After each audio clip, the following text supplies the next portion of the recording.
नमस्कार, मी chef Swanand food life with स्वानंदमध्ये तुम्हा सर्वांचं मनःपूर्वक स्वागत करतो। मंडळी, आज तुम्हाला कच्च्या फणसाची भाजी दाखवणार आहे।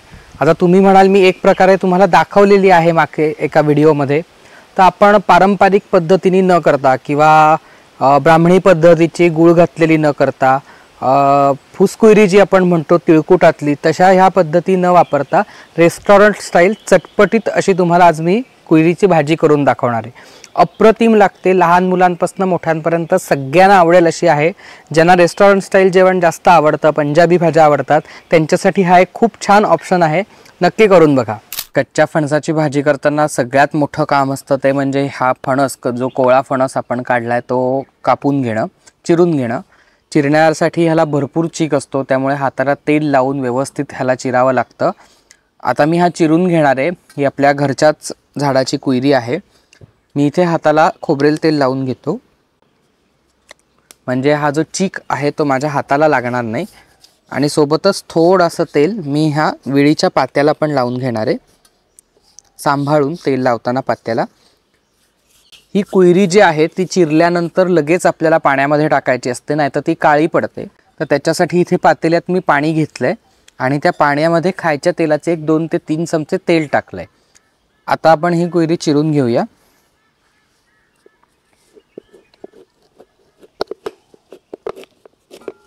तुम्ही बघू शकता ह्याला लगेच चीक येतो।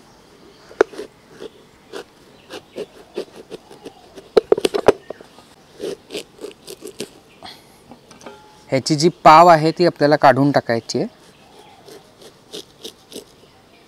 आणि हे जे साल आहे ते पण आपण काढून टाकणार आहोत।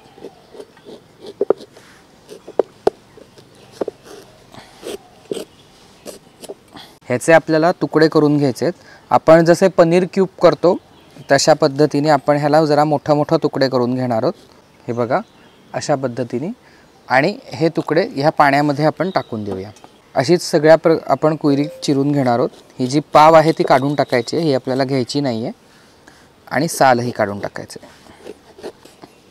इथे तुम्ही बघू शकता ही कुयरी अशी लगेच काळी पडायला सुरुवात होते कापल्यावर, म्हणून ह्याला पाण्यामध्ये घालून ठेवावं लागतं। तुम्ही इथे बघू शकता ही सगळी कुयरी मी इथे चिरून ह्या पाण्यामध्ये टाकून ठेवली आहे। ह्या बघा हाताला असा खूप चीक लागतो। आता मी हात स्वच्छ धुवून घेणार आहे आणि मग आपण ह्याला शिजायला लावणार आहोत। इथं आता मी आपली जी भाजी आहे ती शिजवण्यासाठी कुकर घेतला आहे। आता ही जी भाजी आहे ती मी ह्या कुकरच्या भांड्यामध्ये काढून घेणार आहे।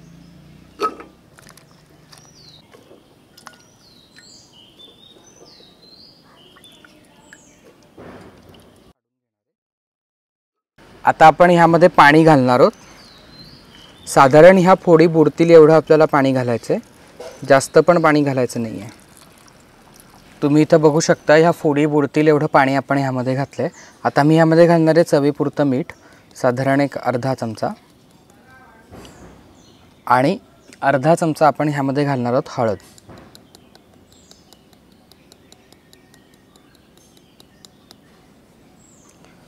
आता मी झाकण बंद करून घेणार आहे। मी गॅस लावून घेतला आहे आणि मीडियम फ्लेमवरती ह्याला आपल्याला एक 7 ते 8 शिट्ट्या काढून छान मऊसं शिजवून घ्यायचं आहे। 7 ते 8 शिट्ट्या ह्याला काढाव्या लागतात, कारण ह्या जाड फोडी आपण चिरल्यात, त्यामुळे आपण ह्याला छान शिजवून घेऊया।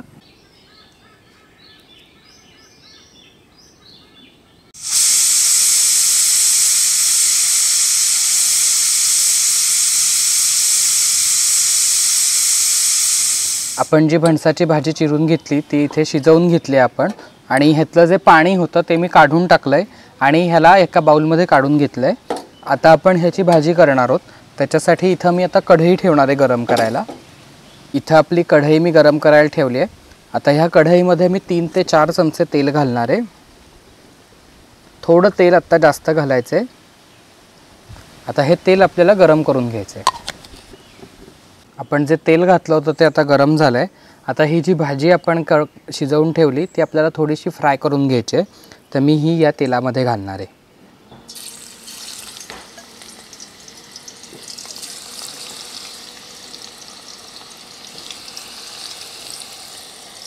आता आपल्याला ह्याला परतून घ्यायचं आहे आणि तेलामध्ये एक 3 ते 4 मिनिटं टॉस करून घ्यायचं आहे। इथे एक 5 ते 7 मिनिटं झालेत।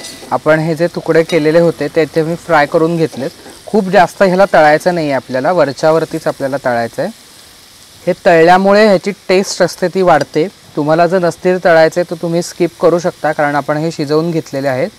पण मला पर्सनली हे तळलेले तुकडे जास्त आवडतात, त्यामुळे मी हे शॅलो फ्राय करून घेतलेत. आता त्याच बोलमध्ये मी परत हे काढून घेणार आहे. आता ह्याच कढईमध्ये मी एक चमचाभर तेल घालणार आहे आणखीन. आणि इथे मी घेतलं आहे तमालपत्र, ते आपण ह्यामध्ये घालूया. आणि सोबतच एक 2 ते 3 लवंगाचे दाणे घेतलेत, ते घालणार आहोत. आता इथे मी 2 मध्यम आकाराचे कांदे चिरून घेतलेत बारीक, ते आपण ह्यामध्ये घालूया. आणि ह्याला छान परतून घ्यायचं आहे आपल्याला. आपण जे कुयरी परतवण्यासाठी तेल घेतलं होतं त्याच तेलामध्ये हा कांदा परतवून घ्यायचा आहे. छान खमंग वास येतो त्यामुळे ह्याला.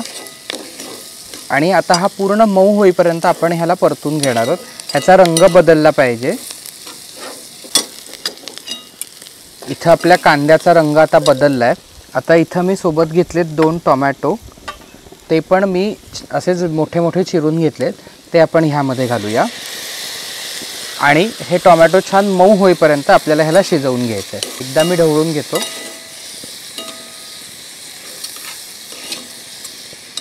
टोमॅटो घातल्याबरोबर लगेचच मी ह्यामध्ये घालणार आहे चवीपुरतं मीठ. आणि त्याचसोबत इथं मी आलं, लसूण आणि हिरवी मिरची ह्याची पेस्ट करून घेतली आहे, ती आपण ह्यामध्ये घालणार आहोत. साधारण 1 चमचा 1.5 चमचा आपल्याला घालायचं आहे. आता हे सगळं आपण छान परतून घेणार आहोत टोमॅटो शिजेपर्यंत. इथं आपला टोमॅटो आता छान शिजला आहे, मऊ झाला आहे पूर्ण. आता ह्यामध्ये आपले जे बेसिक मसाले आहेत ते मी घालणार आहे. तर आता एक एक करून आपण मसाले घालूया. सगळ्यात पहिले इथे मी 1 चमचा धने पावडर घेतली आहे. त्याच्यानंतर अर्धा चमचा आपल्याला जिरा पावडर घालायचे. त्यानंतर इथे मी घेणार आहे थोडंसं हिंग, अर्धा चमचा घालणार आहे हळद, 1 चमचाभर लाल तिखट घालणार आहे. सोबतच थोडासा भाजका मसाला घालणार आहे, जो सगळीकडे इझिली अवेलेबल असतो. तुमच्या घरातला घरगुती मसाला कुठला असेल तो घातलात तरी चालेल. आणि 1 चमचा मी यामध्ये घालणार आहे गरम मसाला. हे ढवळून घेऊया.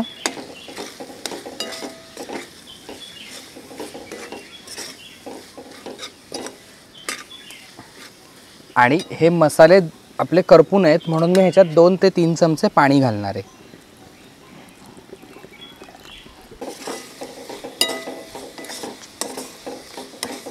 इथं आपले मसाले आता परतले गेलेत. आता मी यामध्ये घालणार आहे दही. तर त्यासाठी मी इथे 3 ते 4 चमचे दही घालणार आहे. ह्यामुळे आपली ग्रेव्ही छान होते आणि ह्याला टेस्ट छान येते. फक्त गॅस एकदम लहान करायचा आहे दही घालत असताना, नाहीतर ते फाटतं. 3 ते 4 चमचे मी इथे दही घेतलं आहे छोटे.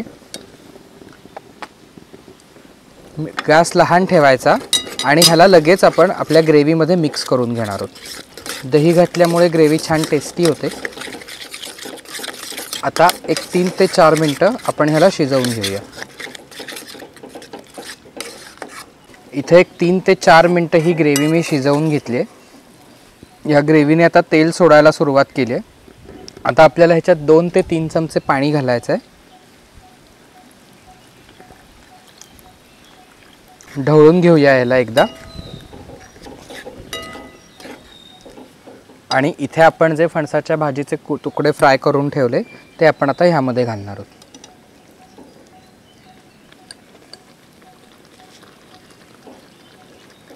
छान मिक्स करून घ्यायचं आहे ह्याला.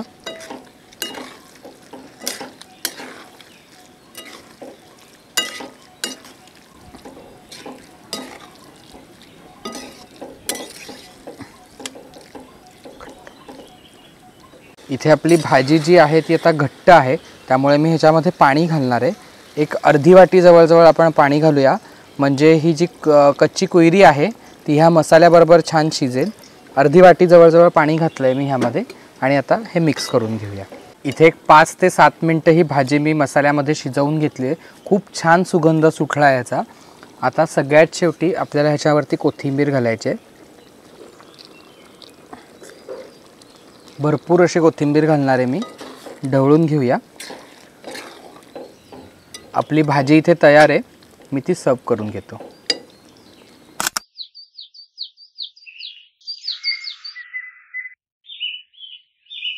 मंडळी, आजची ही कच्च्या कुयरीची भाजी तुम्हाला कशी वाटली हे नक्की मला कळवा. अशाच नवनवीन रेसिपीजसाठी आपल्या चॅनलला सबस्क्राईब करायला विसरू नका. जास्तीत जास्त लोकांपर्यंत शेअर करा, म्हणजे मला जास्तीत जास्त लोकांपर्यंत पोहोचण्याची संधी तुमच्याकडनं मिळेल. आणि अशाच नवनवीन रेसिपीजसाठी पाहत राहा फूड लाईफ विथ स्वानंद. धन्यवाद.